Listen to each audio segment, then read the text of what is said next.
In another prayer, it is said, "My dear Lord Krishna, best of all the Kuru dynasty, you are so impartial that even if your enemy is qualified, you will reward him. And if one of your sons is a culprit, you will chastise him. This is your business, because you are the supreme author of the universes. You have no partiality. If anyone finds any partiality in your characteristics, he is surely mistaken." Just like there was this nonsense book, When Bad Things Happen to Good People. You hear that book? Yeah, it was written by some rabbi. And he came to the conclusion that, okay, if God is in control of everything, and bad things happen to good people, the conclusion is that either God is not all good, or that God is not all powerful. See? He's not all good because he allows bad things to happen to good people. If he's all powerful, but if he's not all powerful, he could still be all good but not be all powerful, so he couldn't prevent these bad things from happening. Nonsense rascal. This is supposed to be a religious leader saying this nonsense? Just like the Protestant theologians, Thomas Aquinas and people like that, they were saying that God is dead. This is coming from theologians, ministers, of the church, saying that God is dead. Very foolish nonsense.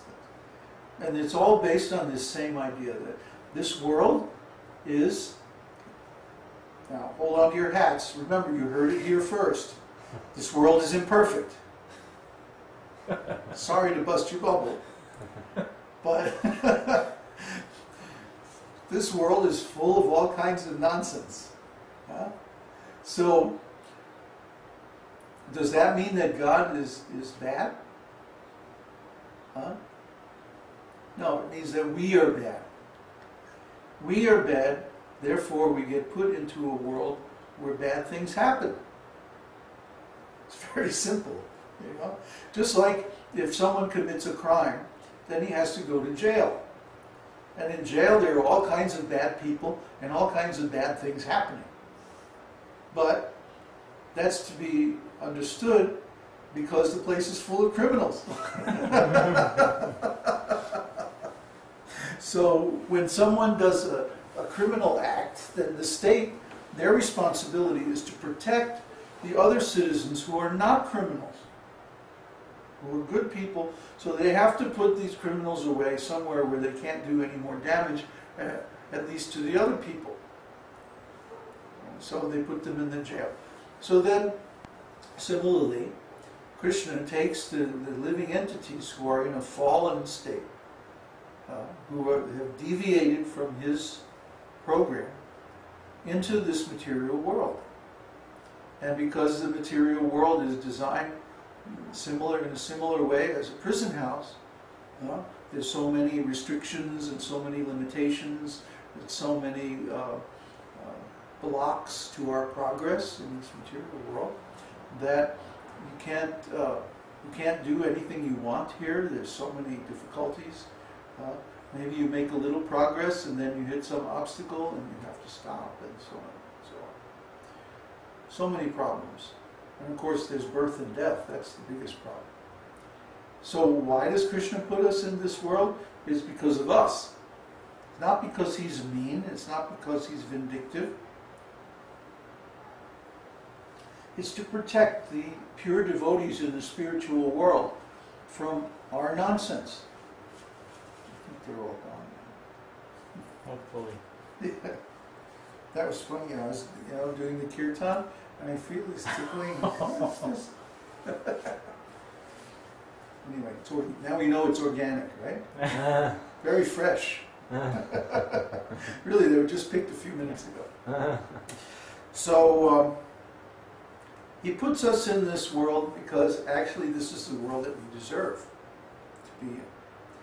And as long as we want to stay in an impure state, As long as we want to remain selfish, self-centered, as long as we want to complain about the way Krishna is managing everything, then we can just stay here as long as we like. This material world is going to be around for a long time. So we can just, stay forever. But if we get tired of this nonsense, there's a program now to go back to the spiritual world. And to do that, we have to cleanse ourselves. It has to be done to ourselves, by ourselves. The spiritual master can give some instructions. The scriptures, they give so many instructions. Krishna speaks the Vedas and gives so many processes for self-purification. But in the end, we are the ones who have to sit down and do the work. It's not going to happen otherwise. It's not that we can just sit there and, listen to somebody speak or just read the book and somehow magically we'll become pure devotees. No. There's a lot of work to do. Like one of my disciples is discovering that as he advances in spiritual life, his personal defects become more and more and more obvious. He was thinking, oh, maybe I can hide them, or maybe they'll go away by themselves and I don't have to do anything.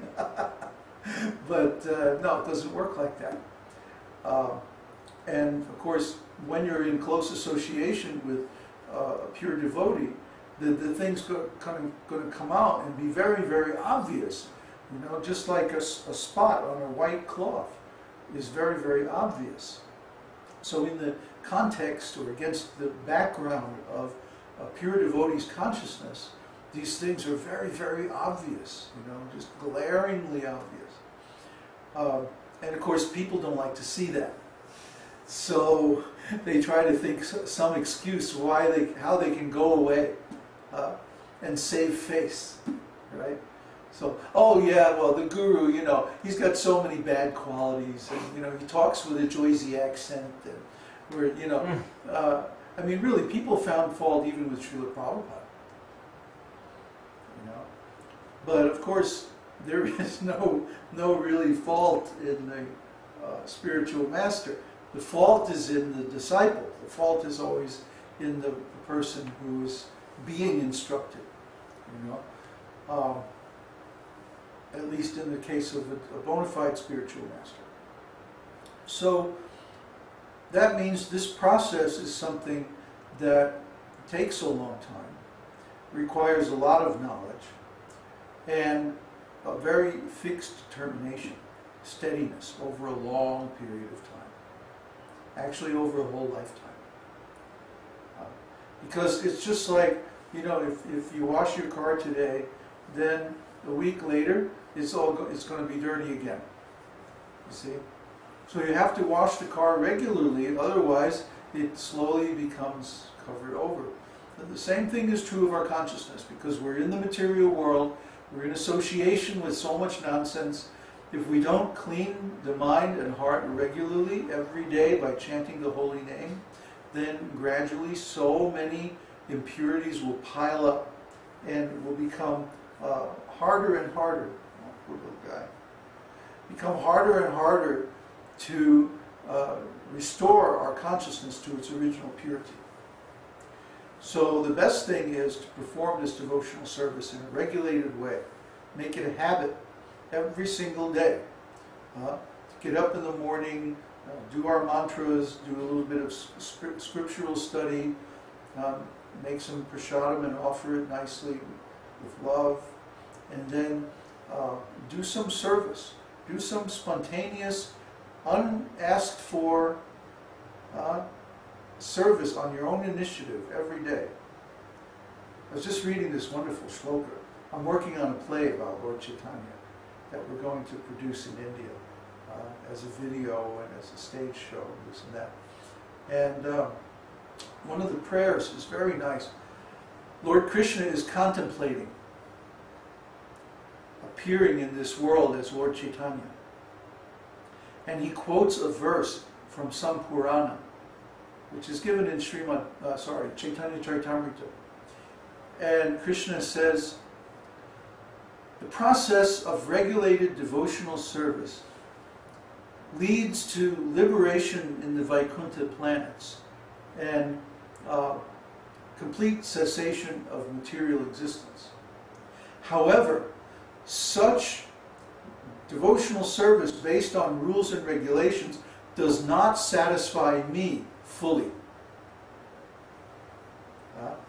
I want to see that the living entity displays his spontaneous love. Then I become very pleased. So therefore, Lord Chaitanya, Krishna descended as Lord Chaitanya in order to display and teach this spontaneous love. So a regulated devotion